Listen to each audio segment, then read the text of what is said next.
Je vais maintenant vous parler d'une technique assez avancée qui est beaucoup utilisée notamment en radio. Le cas arrive très souvent où on a quelqu'un qui parle à la radio et il y a une musique en dessous. Vous avez peut-être remarqué que dès lors que la personne se met à parler, le volume de la musique change.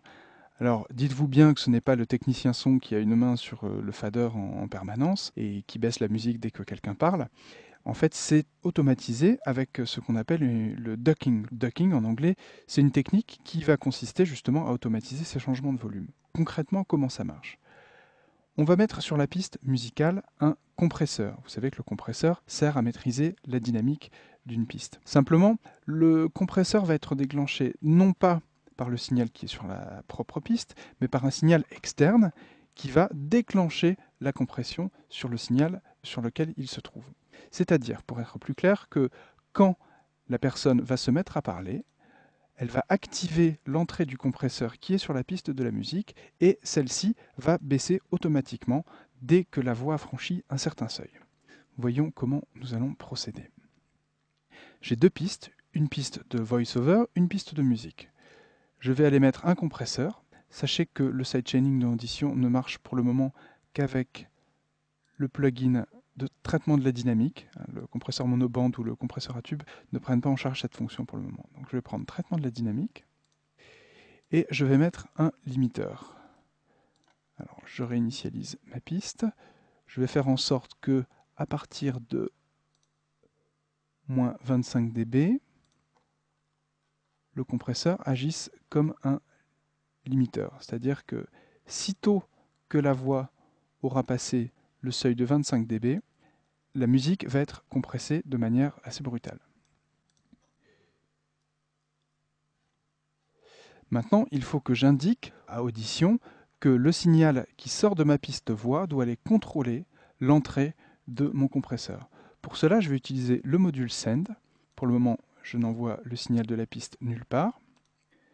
Et là, vous voyez, j'ai Sidechain qui est apparu, car sur une des pistes, j'ai mis le traitement de la dynamique. Donc Sidechain, je fais créer traitement de la dynamique, musique, emplacement 1, donc le nom de ma piste, et de l'effet qui est dans le premier emplacement.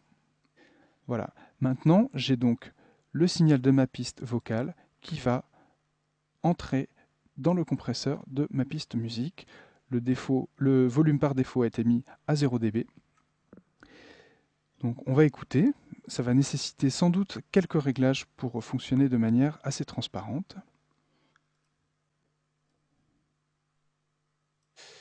Donc j'ai ici ma piste musicale avec des extraits de voix entrecoupés de silence pour entendre la variation. Écoutons avec les réglages bruts. Le système Compact Disc Digital Audio permet la meilleure reproduction sonore possible à partir d'un support de son de format réduit et pratique.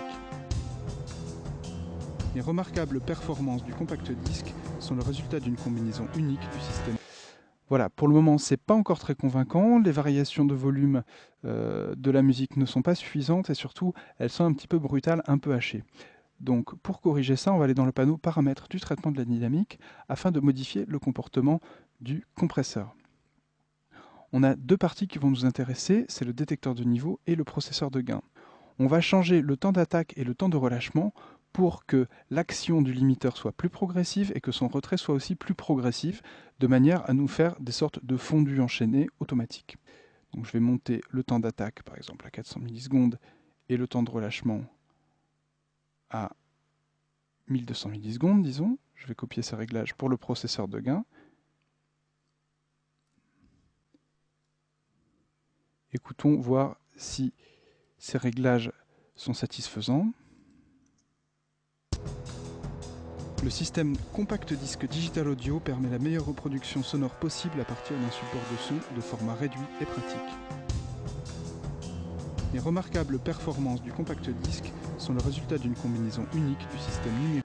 Alors, ça commence à marcher, malheureusement on pourrait estimer que la musique n'est pas suffisamment limitée. Donc ce que je vais faire, je vais retourner dans ma table de mixage et je vais envoyer un petit peu plus de signal dans l'entrée du compresseur pour que le seuil soit passé plus souvent, afin de limiter la musique. Écoutons. Le système Compact Disc Digital Audio permet la meilleure reproduction sonore possible à partir d'un support de son de format réduit et pratique. Voilà, maintenant en baissant un petit peu le volume de la musique. Les compact disques sont le résultat d'une combinaison unique du système numérique et de la lecture laser optique. Pour obtenir les meilleurs résultats, il est indispensable d'apporter le même soin dans le rangement et la manipulation du compact disque qu'avec le disque micro-sillon. Voilà, les réglages mériteraient d'être affinés pour avoir un résultat vraiment parfait. Retenez en tout cas que la piste voix contrôle le compresseur de la piste musique et qu'il faudra être très attentif au temps d'attaque et de relâchement du compresseur afin que les variations de volume appliquées sur la musique se fassent de manière douce et avec des transitions douces.